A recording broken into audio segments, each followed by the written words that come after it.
including 6 women of Asian descent.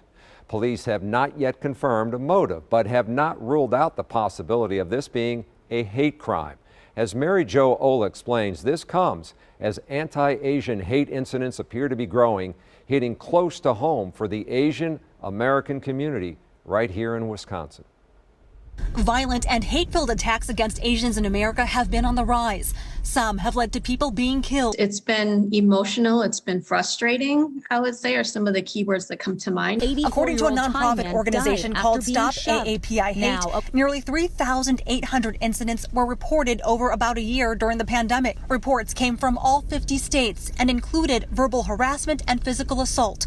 Women reported cases 2 times more than men. It's been emotional. It's been frustrating. TRAN is a co-founder of a group called Elevation in Milwaukee, starting as a grassroots collective that discusses issues and aims to elevate the local Asian community.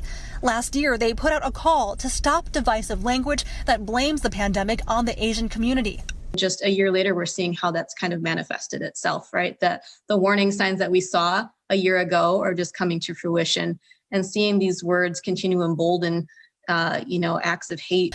Wisconsin has seen some of its own incidents. Last spring, Lucky Lou's, a Chinese and Japanese restaurant in Milwaukee, said it was closing temporarily because of xenophobic and verbal attacks against staff. It makes you think a little bit on what's going on in our society and what has happened where people are becoming so unkind. When Kat Tran and her husband, Mark Nielsen, first opened Hue Vietnamese restaurant, one of their goals was to share trans culture and traditions through food.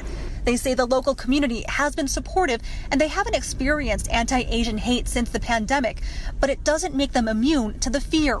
Tran worries about her mom and people like her. But there might be situations where she won't be able to defend herself, as I would. So there's some concern when it comes to those that can't fight back or verbalize back. People need to stand up and say something when they see it and do their part to help. The message, that I think resonates is that, that when people are talking about being victims of racial attacks or being victimized by hateful words, to believe them and to listen to them.